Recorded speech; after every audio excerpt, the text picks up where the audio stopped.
Hello, this is Stuart Roberts, founder of Haircuts for Homeless, and welcome to the Hear Me, See Me podcast. I'm going to be talking to people who are truly inspirational to me. Some you may have heard of, and some you haven't, but you really need to hear their story. Hello, this is Stuart from Hear Me, See Me podcast, and today I'm so excited about this. I'm getting to meet someone who I've been fascinated with. I'm old enough to remember it so well that lived through it at the same time.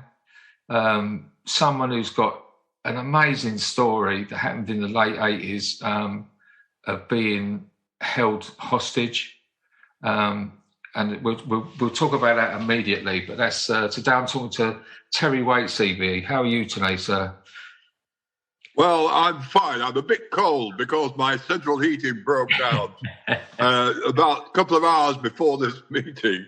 Yeah. And I've just got it fixed. I've got a very good plumber. He's a good man. And he came round and within a few minutes he'd fixed it. If anybody knows anything about it, he put in a new capacitor in, whatever that is. I have no clue. Normally they come round and they just press a switch and, I've just accidentally knocked it. Absolutely, yeah. Anyway, we're all up and running now and I'm feeling a bit warmer. Yeah, I'm glad you are. I'm freezing. But then, it was appropriate because we're talking about homeless people later on and, you got to feel for them at this. I always think to myself, whenever I feel cold, I think I'm not as cold as a lot of people out there, and it always makes me feel a bit better. You're absolutely right. I mean, as you probably know, well, you mentioned it at the beginning, I spent 5 years in total solitary confinement, but I'll come to that in a moment. What I did, first of all, I mean, I've always had a certain sympathy for people who find themselves on the edge of life, and I suppose when I was young, I really had a desire to try and do something to make this rather sad world in many respects a better place. I worked in Africa, took my wife and family to Africa, and was 3 years in Uganda. And there I witnessed the Amin coup. And it opened my eyes because it was the first time in my life that I'd seen real brutality and nastiness and how unpleasant people can be. Now, I do not want to say for one moment that all Ugandans or Africans are like that. They're not. But when law and order breaks down in any society, people behave in the most appalling way. We've seen that in America, the storming of the Capitol building. You see it in any community. And law and order broke down it was broken down by Amin in Uganda.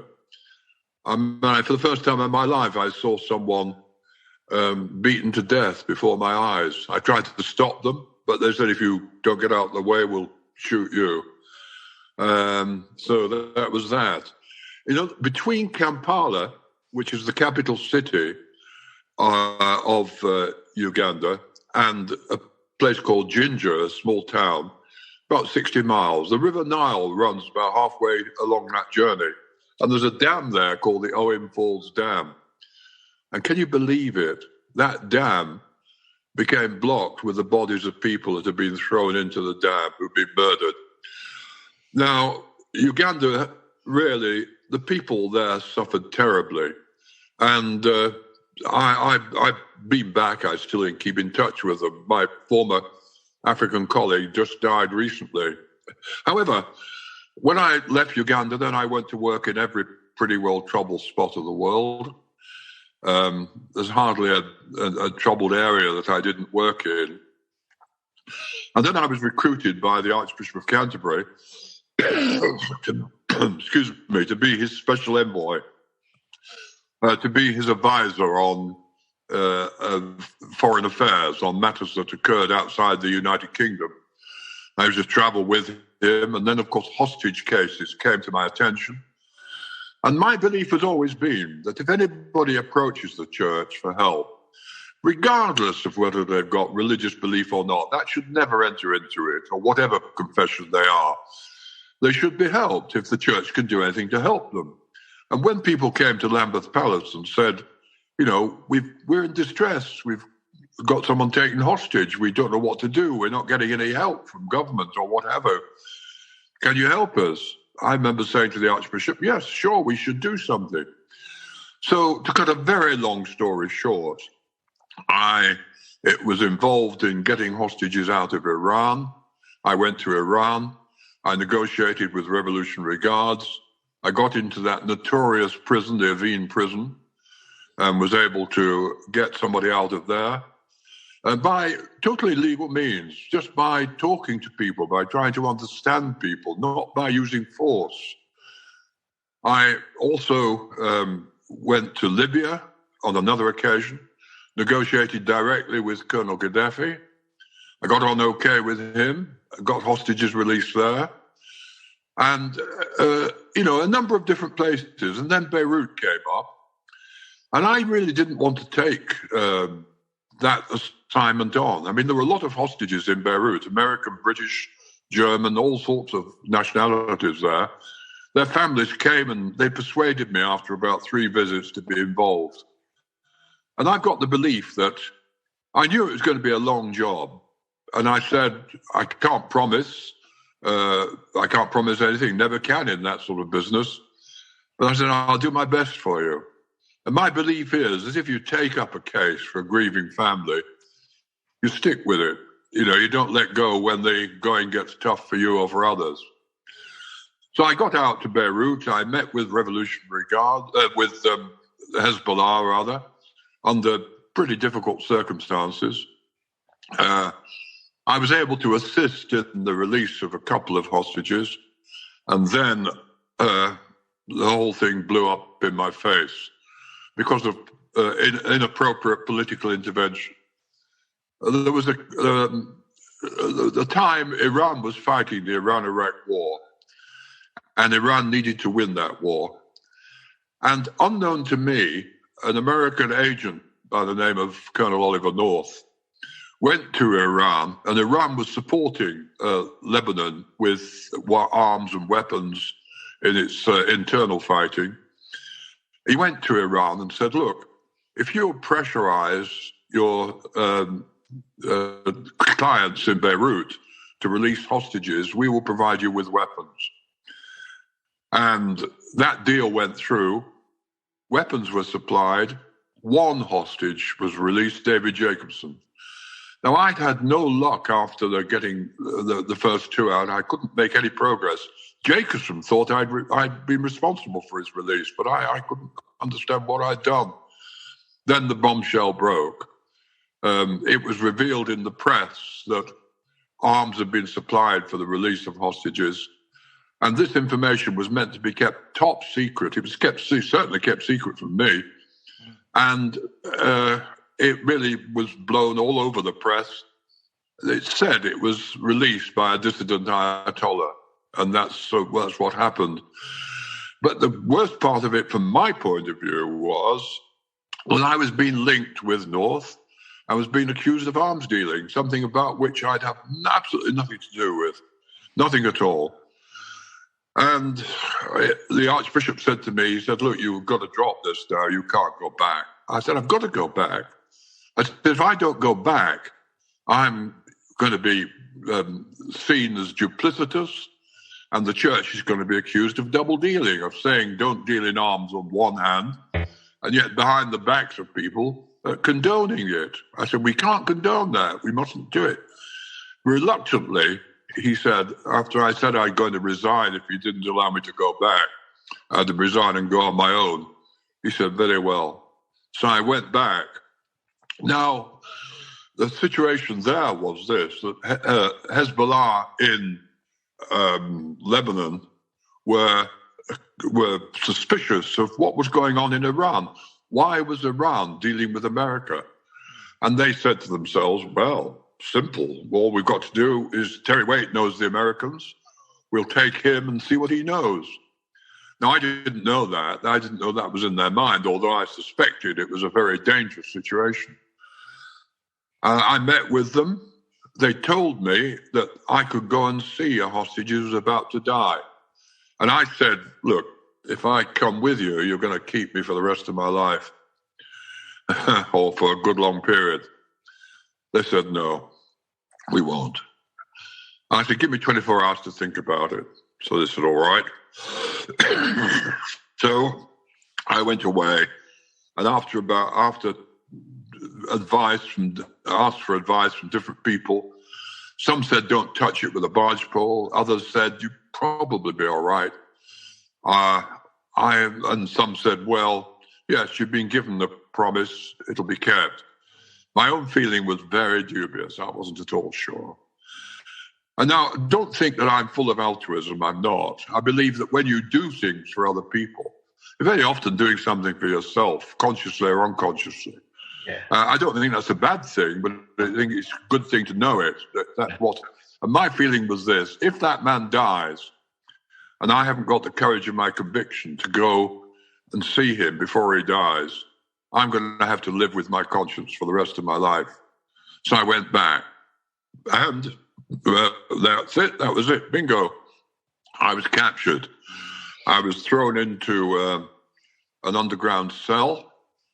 I slept on the floor. I had no natural light. If I was in an upstairs building, metal shutters were put in front of the windows, so no natural light came in. I was chained by the hands and feet for 23 hours and 50 minutes a day. I was interrogated. I was beaten, tortured, and I had a mock execution. And I never had any conversation with anybody for 5 years. I slept on the floor for 5 years and was chained up for 5 years. And it was a pretty hard experience. But I was able to survive it because, first of all, I knew what I'd done, and I was happy with what I'd done, actually, at least not betraying myself, even though it cost me an awful lot. And at the same time, of course, I was pretty fed up at what had happened for my family, for my wife, for my children, having to put them through that. But then that's how it is. That's how it was. At the end of 5 years, they released me. The whole thing was over, and I was released and came back to this country. Now, it wasn't all, excuse me, wasn't all negative, because I believe that, so many people have had worse times than myself. With that, there's no doubt. And suffering is universal. We all suffer. Everybody suffers. But some people suffer more than others, often through no fault of their own. They've had a poor upbringing. They've had difficulties in the past. They've made mistakes, whatever, But I always believe that suffering needn't destroy. Out of it, something creative can usually emerge. One of the good things that happened from that experience for me was this. As I told you at the beginning, I've always had sympathy for people who find themselves in difficult situations. But that sympathy now was changed to empathy. Sympathy is to be sorry for. Empathy is to know what it's like, to know what it's like to be kicked around, to know what it's like to have no value or being seen to have no value, to know what it's like to be hungry, to know what it's like to be cold, to know what it's like to sleep on the floor, to know what it's like to suffer indignity and to be tortured and to actually be, at the end of a gun, being told you've got 5 hours to live. I know what it's like. And that made me even more understanding of the plight of many homeless people. Because many homeless people have had spent, often through sometimes mistakes on their part, sometimes through no fault of their own, sometimes that's how circumstances are, find themselves on the streets without a home, without a place. And I felt, well, I really must double my efforts to try and do something for people like that, and for people in prison, as well as others in different parts of the world. And so I helped start Emmaus for the homeless in this country. Emmaus is a remarkable community which enables people who've been on the streets or been homeless to have a home, to come into a community, to work according to their capacity, and to begin to get their lives back together again. And it's a model that works. It really does work. Because one of the things we do, which is something that really, believe it or not, haircutting is important. It helps people regain their dignity as human beings.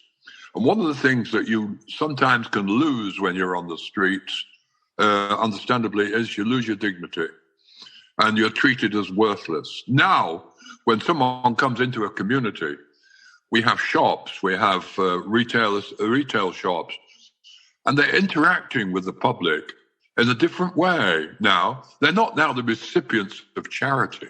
They're there to provide a service, not just to the customers, but to the wider community. Just a couple of days ago, I was up in Mossley in Manchester, where I had my hair cut by Jackie, the great hairdresser, wonderful lady who cut my hair, and at the same time as she looked rather fantastic. I don't quite know what she was wearing. We don't always dress like that. I've never dressed like absolutely. that. But you know, they were up there at this. Emmaus was celebrating 25 years of Mossley, and it was a terrific occasion because the whole local community came out. The deputy prime minister, opposition prime minister, came along. The local MP came along. The councillors came along. But more importantly, ordinary members of the local community came along, and the mayor's companions were there, supporting them. To see the transformation is just remarkable. We started off in Cambridge. I opened the first community over 30 years ago now, with just one porter cabin. Right. And today we've got about 40 thriving communities. And that's due to homeless people who've made it. They're the ones that make it. They're the ones that make the community. They've got abilities and talents that you would never dream of. I mean, you know, you should never, ever pass someone in the street and say, oh, that person's worthless. That person has got a whole lifetime, a whole background of experience. And somehow when they gain some more positive understanding of their own situation, of themselves, to begin to make that contribution more fully into society and live happier lives. That's important, to live a happier life. Yeah. You don't have to need to be fabulously wealthy to live a happy life, but you do need to be at ease with yourself and with your neighbor. I've always said Emmaus is not a charity. No. It is a charity officially, but it's not a charity in one sense, because when someone comes in, they're asked to work according to their capacity. Because they're not just receiving a handout. It's not just a dole out. It's a procedure. It's a community that enables people to get back on their feet. I've been with it over 30 years now. I'm getting old now. I'm 83 now. And I don't know how much longer I've got. But I can tell you one thing. I've got many, many good friends in Emmaus. All of them have been homeless. And we greet each other like brothers when we meet each other across the country. Yeah. Great community. And the work that is being done by simple things, a very simple thing. You say, what, hair cutting? Does that make any difference? Yeah. It makes a big difference. Yeah. It enables someone to have at least a tidy appearance, help them in their positive image, and help them on their way back into a full and more satisfying life. Yeah, I've got a few questions because as you're talking, things are going into my mind, and just going back to your experience I remember at the time I was. We're talking like 30 odd years ago now, aren't we? So it's long time, yeah. Yeah, and I was a younger, angry man at that time, and I remember seeing a lot of things where you said you didn't hold any grudge. Or I remember you saying, even it's a long time ago, it's a bit shaded in my mind, but you're quite right. What I said was, I don't hold grudge against these people. I don't agree with what they're doing. I don't agree with hostage taking. But there's one important thing to say here. You've got to understand why people behave as they behave. What has provoked them into that? What has got... Excuse me. No problem. What has got them into that situation? I've got a rotten cold, as you can gather. So you get let me just start that a little bit again. You've got to be able to get to the root of the issue and say, why are you behaving as you're behaving? Yes. I mean, many of these young fellas who come into terrorist groups, they've been the bottom of the pile, many of them. Not necessarily economically, but religiously, socially, one way or another. Yeah. They come into a group like the kidnapping groups of the past. Immediately they enter, they have a sense of identity, a sense of belonging, a sense of worth. And that's what people need. They need to be valued. Yeah. And there's a good example of this, but once they're in, they're caught. I mean, there was a case where hostages were receiving very poor food. They complained about it. And the head of the hostage group went to the captain, one of the young men who was looking after these hostages, and said what was going on. And he discovered that the young man who was looking after the hostages had been given money to buy food. He pocketed half and used the other half on food, so the hostages were suffering. So they took that man out and they shot him. They said, if you'll betray us in small matters like that, what will you do if someone comes along with a big bribe? But the point being, once they're in that sort of a group, there's no way out for them. And it's like, you can make a parallel there between that and homeless people. Once some people get into that way of living and sleeping under tables or sleeping in shop doorways, it's damn difficult to get out of it. Very, very hard. Very hard indeed. And you shouldn't give up. You should provide people with the opportunities and try and understand why. That's what I was getting at. Why are they behaving as they're behaving? And try and unlock the situation. We're too quick these days to be aggressive. We're too quick to go in and fight and think we're going to win battles by fighting. We don't. No. We lose them. An enormous cost is placed on individuals and on the innocent, on women and children. Dreadful. One of my favourite sayings is you need to surrender to win. Yeah. And, I could never have got that when I was younger. And at the time I'm talking about when you went through your ordeal, me being a very angry young man, if I can tell you, because I wanted to talk about forgiveness, because forgiveness is a fascinating and valuable thing that I always think about. I was, when I was a young man, I was a very young kid, I was abused by a man who lived nearby.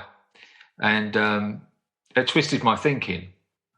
And then as I got into adulthood, I got alcohol. I was an alcoholic and I was taking drugs and all of these things. And my resentment and my anger was feeding my aggression. And it was actually making me work. It was harming me over and over again.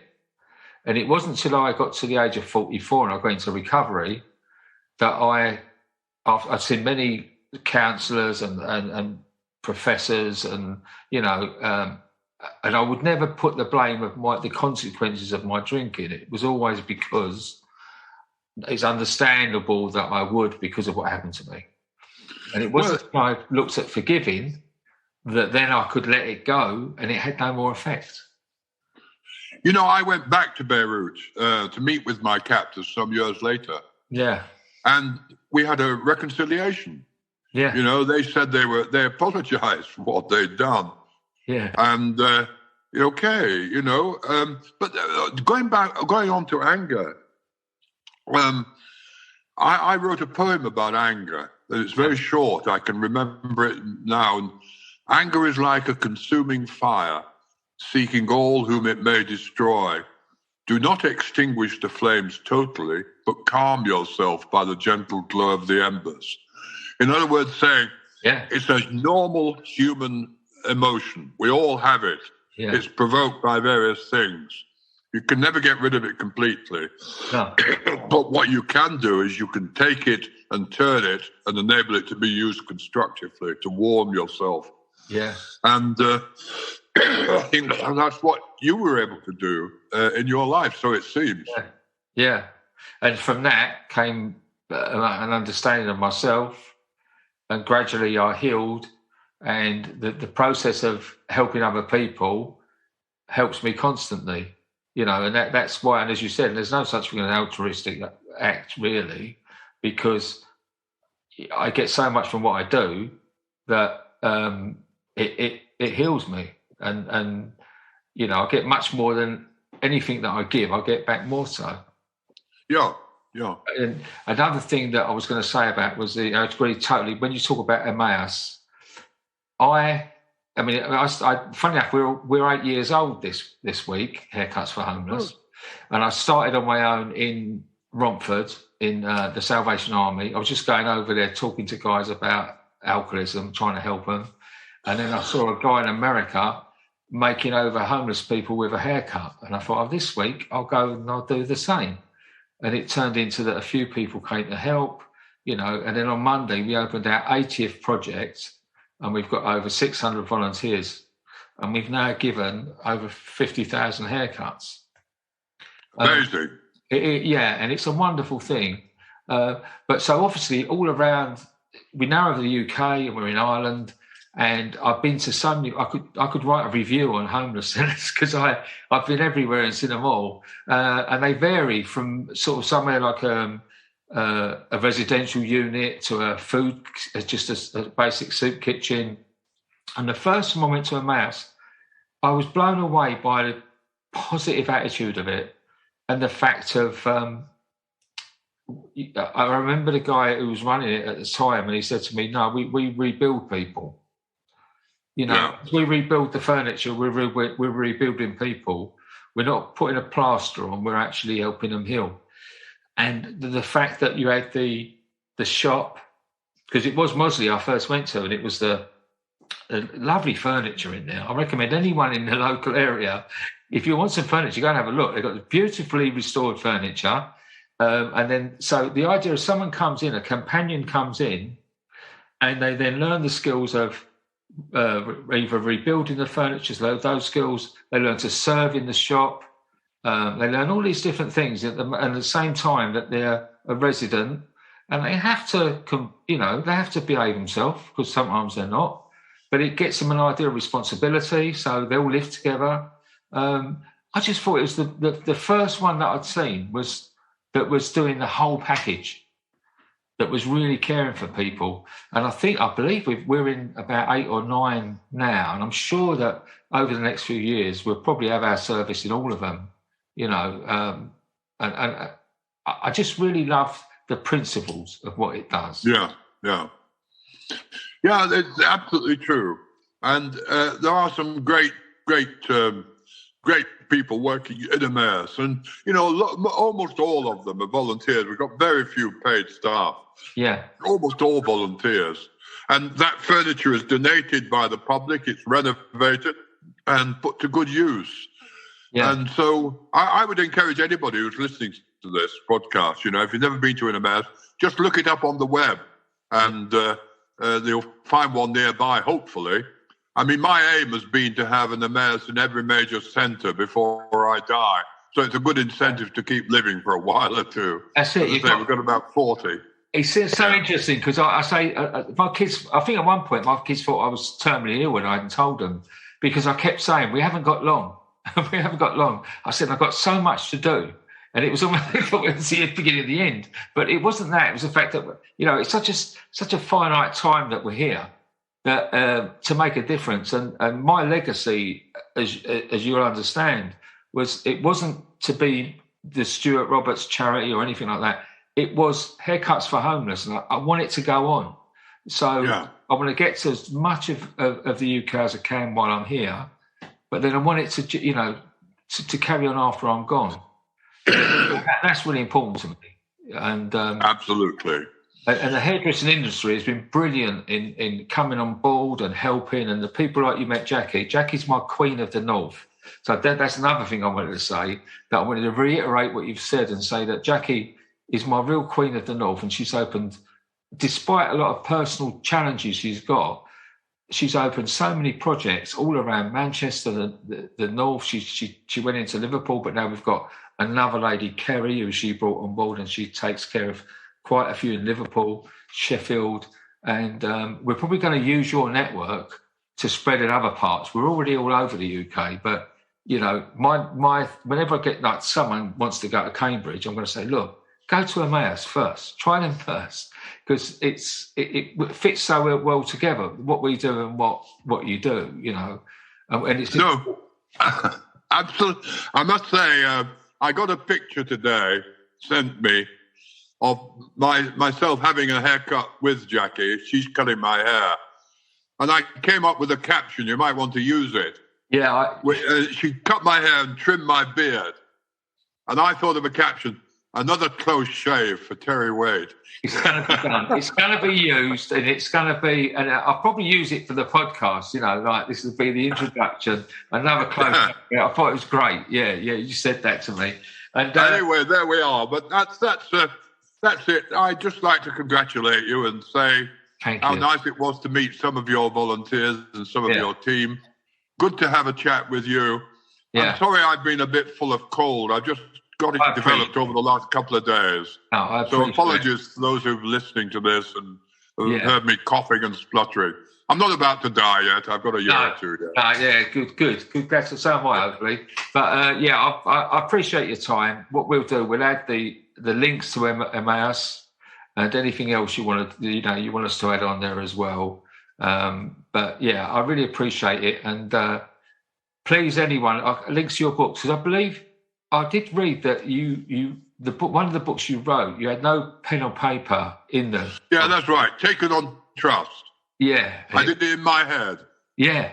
And it's amazing that you could come out then and it was all in there, and it probably repeated it and repeated it. As you can see, I've got a big head. Me too. Well, look, I'll let you go, and I appreciate you. I appreciate your time, and thank you so much. And everyone out there, you must read this man's works, follow up about Emmaus, find out about it. We need one in every city, and well, thanks, Stuart. It's been a pleasure. Thank you so much. Bye.